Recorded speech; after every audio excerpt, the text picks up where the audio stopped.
Hello, everyone. This is Leandro from Fan TV Studios, okay? Podcast. This is a Brazilian podcast. And right now, this week, we are talking to many bands, artists that are related to rock and roll. And our guest today, wait, okay, wait. I'm not going to say anything about him right now because this guy is huge, okay? If you don't speak English, not Portuguese. Oh my God! Go to the subtitles, check it this, and the YouTube is going to make it happen. All the magic. Okay, wait. Let's wait some seconds because right now I have to call the intro, and I will be back in a few seconds.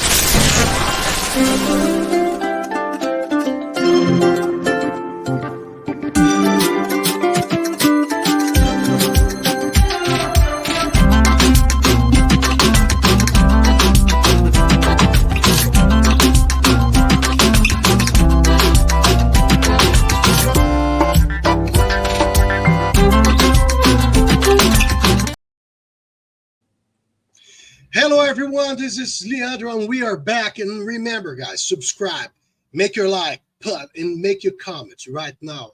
I am having a special guest. Okay, I'm such honored on having this guy here, Michael Mesey. Man, I really don't have words for you accepting our invitation to talk to you because you are a guy that played and are still playing with so many fantastic bands and people around the world. Thank you. Thank you so much being here with us, Michael. Well, thank you for having me. I really appreciate that. Oh, all right, Michael, let's begin here because some people will say, hey, Michael Mesey, I already heard that name somewhere. Okay, guys, I'm not going to make here the list, okay, but on the description here, there's so many bands that this guy played. Some of them I'm a huge fan, but one person in special, we are going to start talking about him right now because we are talking about rock and roll. On July 13th is the International Day of Rock and Roll, but here at Brazil with the Fun TV podcast, we are talking about a week talking about rock and roll. And this guy, this guy played with no one else than Chuck Berry, the father of rock and roll. Michael, tell me that because, man, how many people would ever dream to say, "Hey, I played with him," and you played a long time. Well, Chuck was known to use a lot of different artists that promoters would supply for him. But here at home, Chuck had a band that he took for bigger shows, like the worldwide broadcast at the Space Center for the Voyager project, Bush Stadium, the Super Bowl in Miami, different things like that. He had Big shows. Band, yes, the big shows that he would take certain people. And I was lucky enough to be one of those people. So, what an amazing honor for me to be able to, have him call me and ask me to play drums for him. I meant from the very first time I ever played with Chuck, I was playing a club, Rainbow, in St. Louis on the Rock Road here. And with a guy that was signed with Columbia Records, but we were doing this club and Chuck Berry walks in. And Whoa. At first we didn't know who he was. He goes and says, "Can I sit in?" And so we let him sit in. He goes, "I'm going to play a song." He ends up playing like 4 or 5 songs. After the first song, he stops and he looks back at me and he smiles. He goes, "What about that drummer?" And I knew everybody in the crowd. So it was like, what a heartwarming thing to be playing and have him say that. My gosh. But that was my first introductory to playing with Chuck. I knew his daughter for a long time, Ingrid. And we're still very close. We're like family. And that's how I kind of got tied in with actually going on and playing with him. Because that night he asked me to play, but I was busy with other things to do shows with him. And it just turned out later on, I did a show with him with his daughter. And he came to me and he goes, "I want you to be my drummer."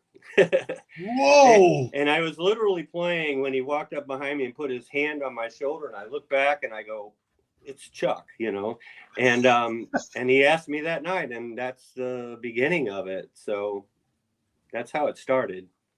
And when did you start playing with him? Because the question is like, when did you start playing drums? Because Well, I was one of those kids that was in my head, it was like, oh my God, I want to be a rock star, and whoa, then, it's like I wanted to play the drums, and I started, my dad told me, he goes, I'll buy a drum set if you pay for half to help teach me about life. And so I worked hard and helped pay for half, and they got it for me, and I've been playing since. I know I put them through some crazy hours of down there banging on them drums all the time. But I started in junior high, and that was really kind of late. But that's all I thought about was just banging on the drums. And today, that's all I think about is making music and banging on drums. well, so it has been a long time you have been playing, and this is something that I'm always curious when I talk to people all around the world about music. When we are talking about rock and roll, like 50s, the 60s, and the 70s, uh, I don't know. I feel like sometimes, oh my God, that time the rock and roll was more pure. I don't know if I'm putting the words correctly, but it was like a when you go and put everybody together, one record, one take, and this is it. This is rock, Right. right? That's right. It's there's a lot of production going on. I understand because of the technology, but you you have been playing from the past, and now you are playing with all the technology. Is it the same, or do you think that sometimes technology is becoming more important than the music itself? Well, me myself, every time I go into the studio, like with this REO Classics album we just did, I went into the studio and I set us up live in the big room like you would in the old days. And we played live. We have no overdubs on this. Now, I did mixing and everything like that, but we laid it down live and took every one of those live tracks and mixed them and put the vocals on it and gave it that live big powerful feel. Now that's where I'm at. And what was great, when I was doing the Chuck Berry, we can talk about that later or whatever you Yeah, want to yeah, do. okay, okay. I've done two projects at Abbey Road Studios. The first one was when I went in and worked with Sean McGee at Abbey Road, doing the 13 tracks for Chuck Berry from a live recording I have from 1986. It's the greatest. 1986. It was one of those nights. It was the finale of a tour we were doing in Texas. It was in Austin, Texas, and it was the finale night, and it was just one of those magical nights that got caught on tape. And My this God. is the greatest rock versions of Chuck Berry caught on tape. I mean, he's jamming, he's talking to the crowd, he's saying things that nobody has ever heard on Wait, so recording. but this album did it come out yet? Did it? No, no. Whoa! I've been working on it for over 2 years. Now it's done. It's been done for 2 years. I finished it in March. What's really wild too is I didn't know this, but it was March. I'm pretty sure it's 18th. I don't have the date in front of me. But the day we finished mastering it at Abbey Road Studios, how wild, it was the day Chuck Berry passed away 5 years My earlier. Now, gosh. it was like that like gives me goosebumps just thinking about that, because I was doing this strictly to honor Chuck Berry. This is my way of paying back Chuck Berry for having given me the honor to go play drums for him on all these different shows I got Yes. to do. And so you know how all the other stuff can get in the way, and people gotta think this and they gotta think that, and everything. But in all truthfulness, it's my way of doing something to honor him for what he gave me. And And I'll leave it at that on that. But I have it mastered from Abbey Road Studios, and I've been working with lawyers, and they've been working with the members of the family. family, and Yeah. we've contacted a Universal Music Group and all that. And the short and sweet, the problem is this: Chuck Berry was his own man. He took care of all of his business. He took care of his contracts. He handled everything. The guy was not just a great player and, He was a the businessman. greatest. Yeah, he was a businessman, and Whoa. he learned over the years from being treated badly in the beginning days, business wise, to do his things the way he wanted them done. So he handled all of that, and his daughter Ingrid toured with him, and then I did shows with him, and that was kind of that part of the family. Now later on, in the last like 10 years that he played, his son Charles Jr. played with him, who's a great guy, and he was kind of part of that side of the family. Then there was a whole other side of the family that was at home. I mean, Chuck was pretty much playing music his whole life on the road.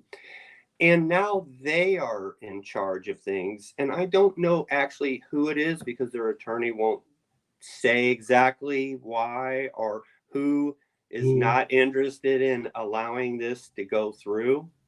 my But that's the God. only holdup. And I'm actually talking to a label right now that has other lawyers that are saying, we're going to work this out and we're going to get this released. And that's my hope. I am not quitting until the world gets to hear this, because Yes, it's, yes, it, because as the way that you're putting here in telling us, it must be maybe the best recording ever with Chuck Berry. well, anything Chuck did is great, period. Everything he did, you have to Was love him for what he did. And so my only thing about saying this is great is for one reason. It has big drums, big bass, piano.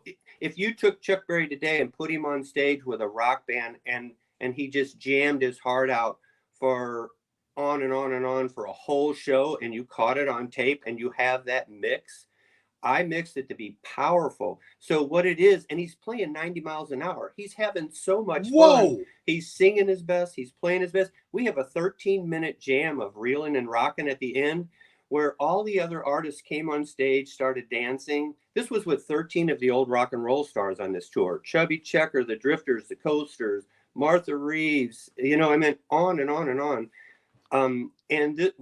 We were the headline. Well, Chuck was the headliner, and I got to play drums for him for this tour. So imagine a version of Chuck Berry today playing at his best with a big full band power, Whoa. 90 miles an hour, jamming his heart out, singing his heart out, and it's caught on a recording. Now, this is from 1986, but we took it in the studio, and we brought up all the stuff, we Okay. remixed, mastered, and it is unbelievable. Now, I know if you talk to Matt, I played it while I was in London. I played a couple of the songs for Matt there, and he's like, "Oh my God, this is great!" And me, just as I mean, you can hear my enthusiasm just as a listener to this. So, and Yes. then getting to play on it. I mean, so I am bound and determined to get this out to the public. And I don't know why anybody would want to stop it from being there, because young artists, young guitar players to old, from young to old, they'll all love this. And it'll inspire new artists, young guitar players, to see, wow, Chuck wasn't just the other recordings are mainly just Chuck and vocals and guitar. For them to be able to hear a big rock sound and Chuck tearing it up, I think it will inspire a lot of younger artists, and that's what we need: younger artists to get excited about rock and roll and keep that rock and roll thing going. I mean, that's what keeps the world going, as far as I'm Of concerned. course, of course. Yeah, I'm a little bit curious here. In 1986, how old was Chuck Berry? Oh, Because you're saying that like he was playing on stage as he was a kid, he was a teenager. well, I say that for this reason. He came out, you know, Chuck always did what Chuck wanted to do, but that night was magical because the band had been playing other shows together on this tour, but that night it was just like magical. I mean, Let's rock. everything, it was like the perfect storm. I mean, Jesus. he was Whoa. on, the band was on, we I'm were all thrilled here, together, man. and we were Whoa. just having a blast. I mean, just 90 miles an hour tearing it up.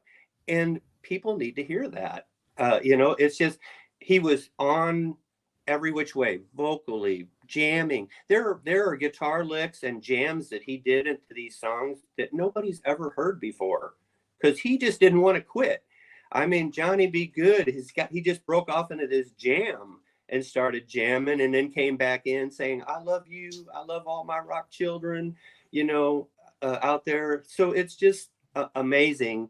And I could talk about it for days because, to me, Yeah, it's just super exciting. man. I really, I'm here right now. I just thinking. My mind is blown. Like, oh my god, I need to listen to this. Okay, Matt, you owe me a bottle of whiskey, man. It's your fault. Okay, but let's move a little bit now to Okay. the future from after Chuck Berry because as you told me, there's so many stories you can talk here. But some people maybe don't know, but you were also drummer from a band called American Greed Yes. and Head East. Yes. And this is great because American Greed, I remember that once I heard a song, but I didn't realize the band a little bit. I started to listen a little bit more about American rock and roll when I lived in the USA for some time, and then I discovered the hard rock, heavy metal, Right. and I brought this all back to Brazil because there's a difference from the Brazilian rock and roll and the American rock and roll. But I remember a lot about Head East, a Yes. lot, a lot. And if I'm not taken by mistake, okay, you also played with a guy that I'm a huge fan. I think one of the biggest uh, lead singers is Sammy Hagar. Whoa, that guy's Well, we did shows with Sammy Hagar when I was with Head East. We did shows with a lot of artists. Now I've done things where Sammy was involved. We played shows with Sammy. We did a thing in St. Louis where Sammy played, and actually Kevin Cronin was there from okay. REO, and myself and Roger from Head East, and we kind of all just jumped on and off stage playing a thing here in St. Louis before. But I have done shows with what's wild is I've had the privilege to play all the old rock and roll stars from playing with Chuck.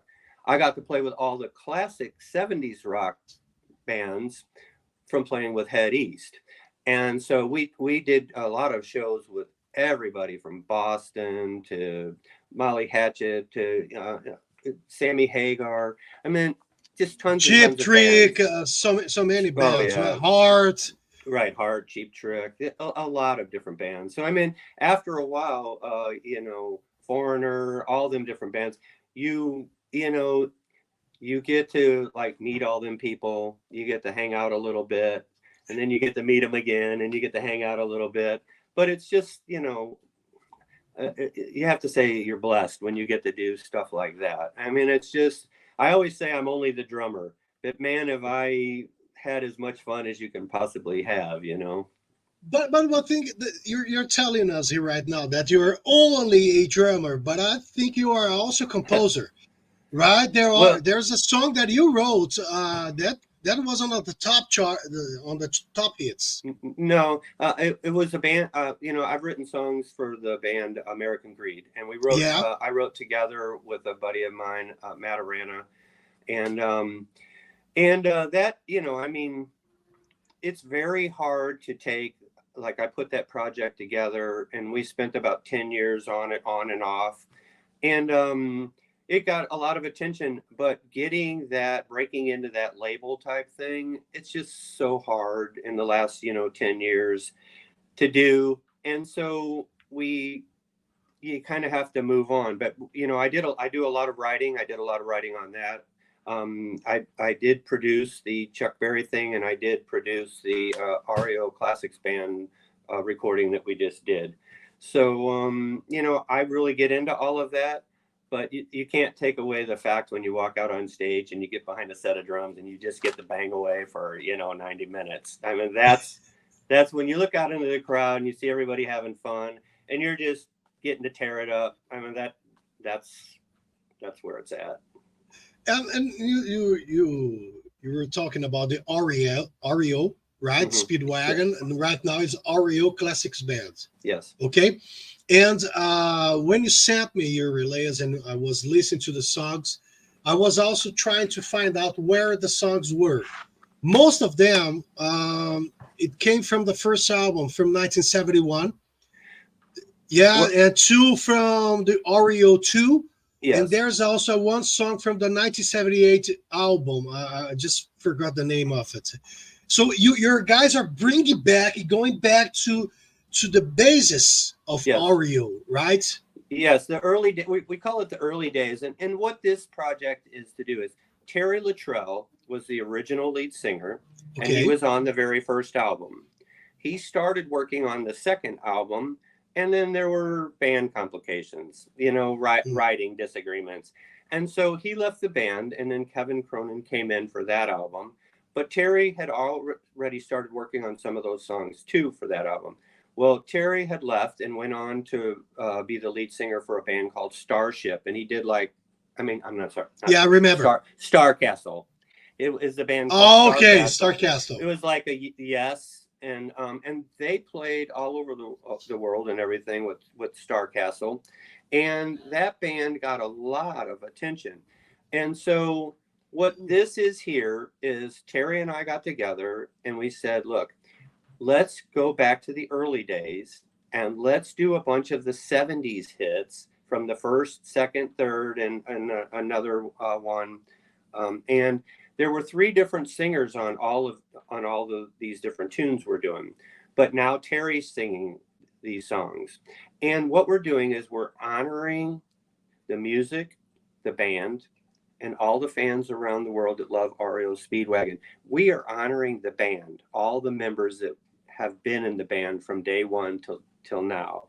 This is nothing to do with, there's REO Speedwagon and then there's REO Classics Band with Terry Luttrell and myself.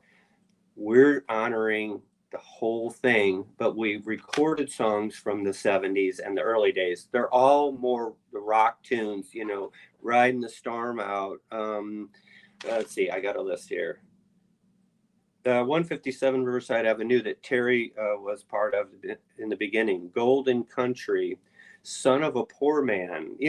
These are all songs that fans loved that kind of got put Just back, but they were all big hits with them. So we're doing all of those, and it was released June 28th. So it's on all the streaming networks. I mean, I sent you the links for the Yes. the record label. It's on the description here. And people can listen to it on YouTube. Yeah, and you can get it all the sites. I sent you links for everything, but you can go and find it. REO Classics Band live on everything. And one thing, Michael, that I really loved, because one thing that I like to doing is like, I will listen to a song that was recorded before. So what I do, I don't listen to the new version. I will go back, listen first to the raw material, to the first version, and then I will listen to the new wave, the new approach. And one thing that I can tell all the REO fans is that, man, it's powerful. It's like you brought like life to the music. I think like it's more, I don't know, I don't have the words for it. It's like I wanted to bring the power. Yeah, there's the power and the energy, and just it's more rock and roll. It's just, these were recorded 40, 50 years ago. Now, you put in a big room and you bring up, well, you bring up the balls to it, you know. I mean, it's got power and energy. Not saying the old one didn't, but it's a whole new mix and a new, you know, a new version. And the guys are very killer. I mean, Mike Bowie on guitar, he, you know, I didn't know this until we got him in the band. He said he grew up listening to Gary Richrath and playing those licks. So you have a guy whose heart and soul, that guitar, those guitar parts and everything. So he puts his feel and that energy into it. You know, a solid bass player, Will Palazzo, he lays down that killer bass with me, and we have a killer piano player and a keyboard player, the Big Fat B3, the piano. He did shows with me with Ingrid. Him and I and Ingrid, Chuck Berry's daughter, played together for a while. And then he played some piano, a few shows with Chuck also, and with myself. So he's got a good past, and we've got a past together. So the combination of that with Terry's being the original lead singer makes this just so much fun. I mean, we go out there and we have fun. We had rehearsal last night. We just have fun playing. So we're going to be bringing that to the world soon. And yeah, that's a question that I want to do. So Yeah. are you guys like having shows only in the USA right now? Right now, but they're working on it. The label, Metallic Blue Records, and we. What's great is we have distribution with Selecto Hits. Johnny and them, Sun Records. So Sun Records was the Phillips brothers, and they had Sun Records, and they had Selecto Hits that they started in 1960. Okay.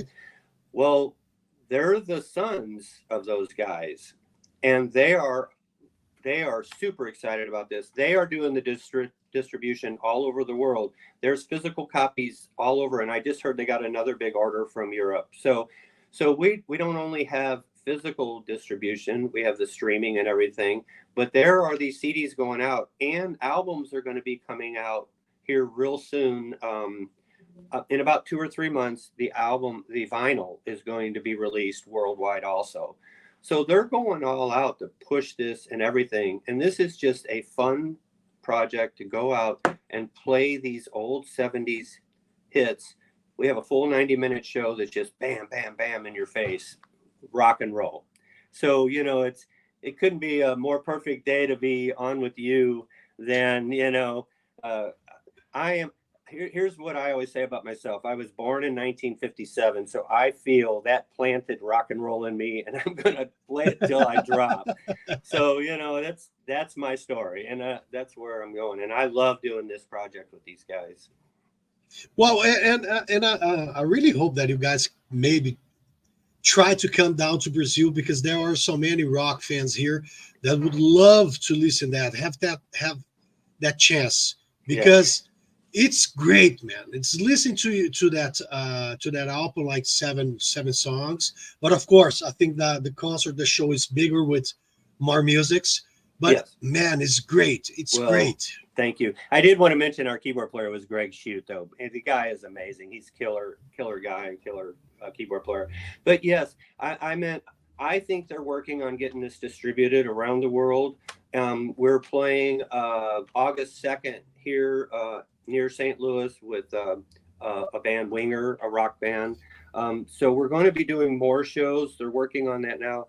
And I'm hoping that maybe next year we can get out and get around the world, because I would love to go to Europe and Brazil. And, you know, I had a friend that used to do some movies down in Brazil and stuff that I knew out in LA. And all he talked about was how rock and roll Brazil was, how cool Brazil was, and, you know, the people and everything. So I'm ready to come down. It'd be nice to come down and hang out, you know? Yeah. So maybe 2025, maybe like that, we're going to see the Oreo Classics bands here down in Brazil. And of course, don't forget, send me an email, say, hey, Leandro, we are going down to Brazil and preparing by your ticket to see. I'll be there. Don't worry. You're going to be back with us. Okay, sure. Thank you so you're much. You're going to be my guest, that's for sure. All right, but let's talk a little bit more about yourself now, because we talk about Chuck Berry, not Chuck, because there's that doll, right? We don't want about the wrong Chuck. Chuck Berry, REO, Hattie's, American Greed, Your Life on the Music. But Matt Cavina, our friend, Yes. okay, and he was, Leandro, you got to talk to him and ask him about the book. He's going to write a book, and that book is going to be a blast. So, whoa, I can't. I have to make this question. What book is that? Is it Okay. about your life? Well, here's what I thought would be great for me, because even though I like writing songs and stuff like that, I'm not a long writer. Okay. So Okay. my plan has always been to do like a tabletop book where I take the pictures of, I've kept pictures from day one. I used to carry around a little camera that you'd go to the convenience store and buy a little camera, and then you take the pictures, and then you take it to the developer and they develop your pictures. Well, I've taken pictures of everything everywhere with just about everybody. And so what I want to do is I want to call it Every Picture Tells a Story. Now that's rock and roll. And then I was only the drummer. I'm only the drummer. You know what I mean? Something like that, or by the drummer. And I'm going to show a picture, and then I'm going to have a page that explains what's going on. So whoever's looking at that picture feels like they're a part of it. So they can feel like they're right there at that moment. They're hearing the story of that moment and that day or that hour or that time.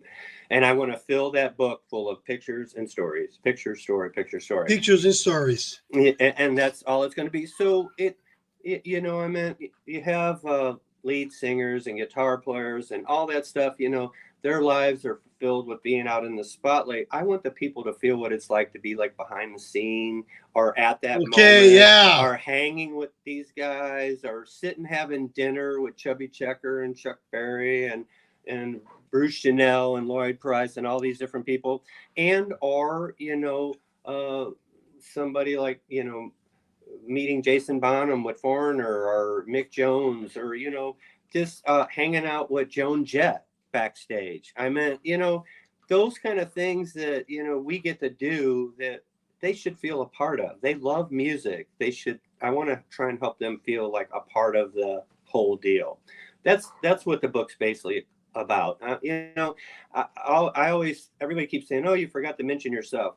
I'm not worried about that. I'm loving life playing, but I love the experience of it all, and I'd like to share that experience with everybody. That book is due to when? When do you think that it's going to be published? Well, I've been so busy working on the Chuck Berry album, Chuck Rocks Live. We just got the REO Classics Band album done. So what I'm really doing is I'm going to be looking for a publisher that would be interested in this. And, you know, like I told Matt, I'm kind of reaching out right now to different publishers to see what we can put together and everything. But in my mind, you know, you go on with life and you forget about different things. But when you pull up a picture, everything comes back. So I just want to present that to them, and I'm going to see about getting that all done. But, you know, that's next on the list. Whoa, my gosh, man, Michael, I think I would like to stay here talking to you like hours for hours and hours, and you telling us all the story, man. But I know that you also do have a lot of things to be done. Once more, I'm here to thank you. Thank you Thank so you. much for this time and this opportunity, talking a little bit about the time that you had with Chuck Berry, REO, Classic Banks. Guys, if you're right now watching us, remember, go down the description here. There's a link. Listen to the songs. I promise you, it's rock and roll, pure rock and roll. Pay attention on that band, on that name, or on that band, REO Classics Band, on the early songs. It's great, great, great, great, great, great. I really appreciate that. Well, don't worry, Michael. And once again, it's such an honor having you here with us on Fun TV Podcast. And a final message from you to your worldwide fans, and now to your Brazilian fans too. Well, I have to say, happy Rock Day, World Rock Day. And I can't wait to get down there, meet you, and also get down there to play and get to meet everybody in Brazil. So, and have some good rock and roll fun. Okay, thank you, Michael. Guys, remember, do not forget by subscribing here. Make you subscribe, give your like, your comments, and follow us on. There's so much to be coming on this week. We are having like Uns e Outros, a Brazilian rock band, Serginho Serra, which is also a Brazilian guitar player, great one, and Ale Magalhães, great guy also, to talk about rock and roll down in Brazil. But we started this week, the Rock Week, with a legend. Oh. We have here Michael Mesey. Okay, Michael, thank you so much. See you. Hope talking to you in very, very near future. Okay? Yes, thank you. Okay, let's stop right now. See you next video.